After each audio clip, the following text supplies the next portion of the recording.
Hi, welcome to the channel. If you are new, my name is Matthew, and my wife and I have been renting out RVs on Outdoorsy and RV Share for the past 6 years. I have a series on this channel called Is It Worth It, where we share with you what it's like to rent out RVs on these platforms. We talk about issues with bad renters, tips and tricks to make the rental process go smoother, different gear we're using, and at the end of every video, we share with you how much money we're making. This video is going to be a general overview of how we got to this point and how the 2025 season went for us. For context, we live in Minnesota here, so the rental season is relatively short. We'll get rentals from the beginning of May through the end of October. Occasionally we'll get some April rentals if the weather is nice, and in the past we were renting into November to try to tap into that hunting crowd, but then you get into freezing temperatures and the hassle of having to winterize your camper.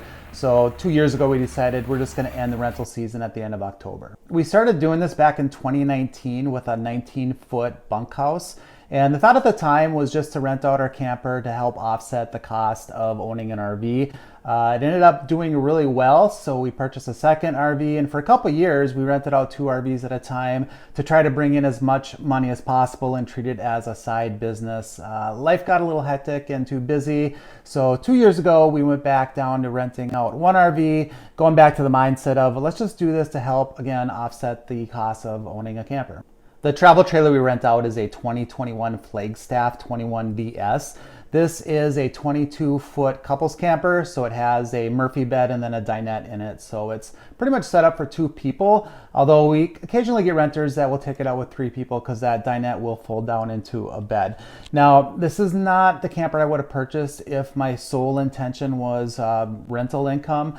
We bought this because it works for us. It's what we wanted. It's what we would have purchased even if we had no intention of renting it out. If I was to go out and buy an RV or 2 with the sole purpose of maximizing the amount of rental income I can get, I think I would get a low to mid-tier short bunkhouse model with no slide outs. Something similar to the Grand Design 151BH or the Forest River Cherokee Wolf Pup 16LP. You know, something simple but still nice and light enough that it can be towed not only with pickup trucks but also mid-size SUVs, because that really opens up the market opportunity there. And these are nice models, and you can get these in the low to mid-teens. We found through the years that most of our rental customers are young families with a couple small kids, so I really think the bunkhouse models are the way to go if you want to get the most rentals possible. Another big factor that has worked well for us is location. So we live in a second ring suburb within the Minneapolis-St. Paul metro area that has a population of over 3 million people. And we found that most of our customers come from, 20 to 30 minutes away. So I have to imagine if we lived outstate or outside a big population area, we would not be getting as many rentals. We've put a lot of effort over the years to making sure our rental customers have the best experience possible, and we're always shooting for that 5-star review. Our model is kind of simple. Treat others how you would want to be treated, or if I was going to rent out an RV, what kind of experience would I want to have? Things like good communication, having a good setup and operation video, having your RV clean and in good working order. Those are all things that make your customer have a good experience and make them want to come back and do it again. We've built up a really good customer base, and in fact, this last year, almost half our rentals were repeat customers. And life is so much easier with repeat customers. You just know what you're gonna get up front. You don't have to worry about somebody not knowing how to use your RV or not take care of it. So the pickup and instructional phase is a lot quicker, a lot easier. Just overall, the whole experience is smoother for everybody. We really try to encourage our good renters to come back and book as early as possible, because people do tend to book pretty far out. In fact, we just got a rental for next October of 2026. People often ask how much we charge and how much the platforms take. So we charge $140 a night, and the platforms, both RV Share and Outdoorsy, take 25%. We offer a couple add-ons that we do charge extra for, like a wireless brake controller for $30 a trip. I have a dual fuel portable generator that we charge $30 a night for. And one of the gripes I have with these platforms are not only do they take 25% off that $140 a night, they also take 25% off your add-ons as well. In addition, the platform charges your renter a lot of extra fees, and they have to pick out an insurance package through the platform, and those can range anywhere from $17 to $38 a night depending on what deductible they choose. So it's not cheap for somebody to rent an RV using these platforms, and at the end of the day, we take home roughly half of what a customer pays for out of pocket. Here, I'm going to show you an example. This is from a 4-night rental we had this summer. So 4 nights at $140 a night equals $560 for us. Customer pays $51 tax on that, a $72 service fee. They had a $183 insurance package and $14 tax on top of that. Means they paid out $881 total. After the platforms take their 25% cut, we only saw $420 of that. And speaking of money, let's get to the point of this video and share with you how much money we made for the 2025 season. For that, I'm going to switch over to our spreadsheets. First thing I want to do is show you our calendar so you can get a visual of what this looks like. I use an Outlook calendar and I color code everything. So everything you see here in green is an owner use of the camper, and then everything in blue is a customer. So starting off in May, it was not a really great start to the rental year. We had nothing on the books that first weekend. The second weekend, we used the camper. Third weekend, again, nothing on the books. And then we didn't get our first rental till the end of May. And this is not the norm. Usually by now we have a couple rentals. And this goes back to that point I made earlier, I think, where I think if we had a bunkhouse, we probably would have had those weekends booked. And now let's look at June. So June, we had a really good long rental right off the bat. Again, the second week in June, we had no rentals and a rental that third week. And then we took a really long trip ourselves out to Glacier, which took the camper off the market for that last weekend in June and also the first weekend in July. Moving on to July. Again, that's us going into that first weekend, another open weekend in July. When we were doing this with 2 campers, or even when we had a bunkhouse camper that we were using ourselves, it was really rare to have a weekend between June, July, and August that was not being taken up. We did have a rental here in that third weekend and also the fourth weekend in July.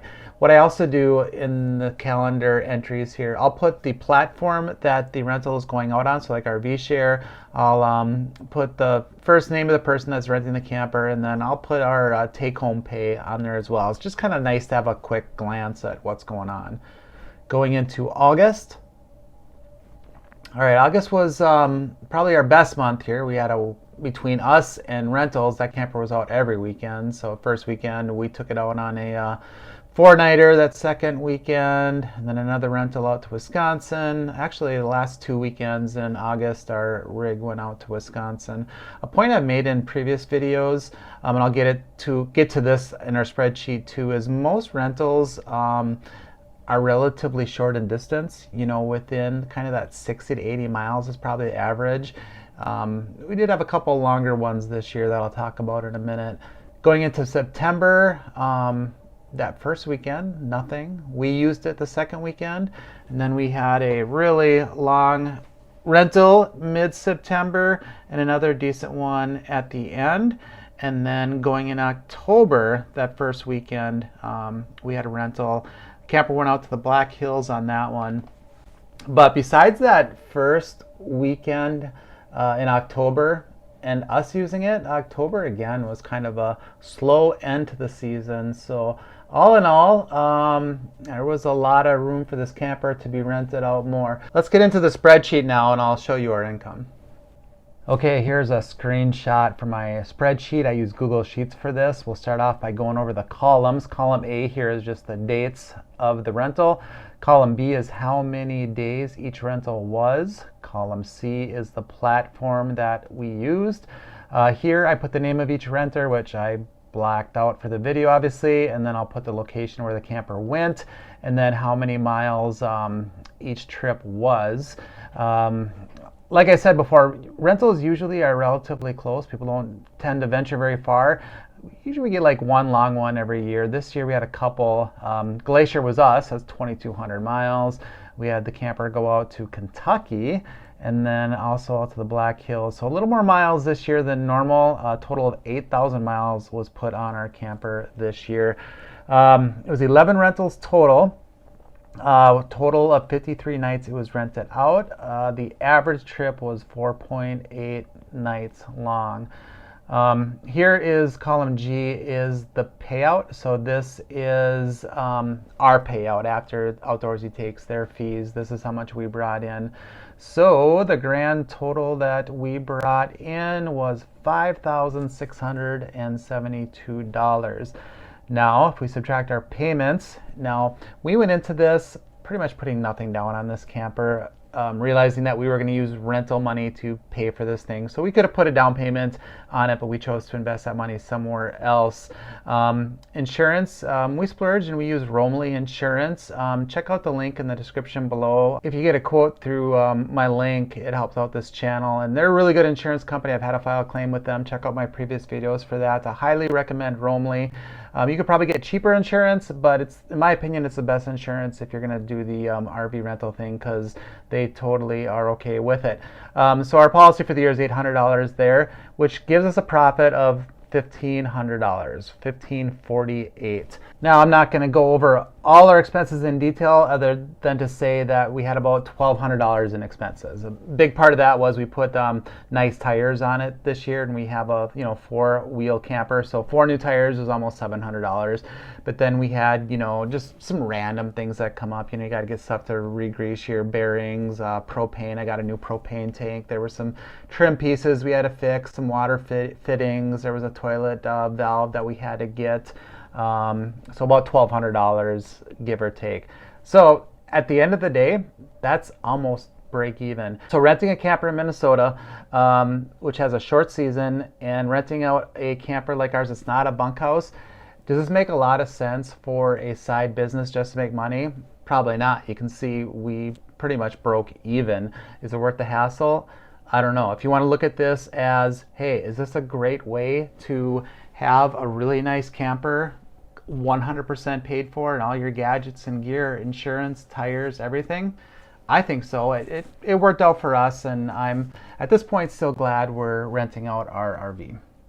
These last 2 columns are where I give each renter a rating and a description. The description, so I can remember who they are for future reference. I might make a note like retired teachers with a red Toyota or something like that. I'll also make notes on how they were with the rental, if they brought it back extra clean, early, things like that. Or, negative things too, if they didn't empty the tanks or things like that. And then I'll give them a rating 1 through 10. I have the columns blacked out in case any of these renters are watching this video, but for the most part, I would say everybody was in that 8 to 10 range. We actually had a year of really good renters.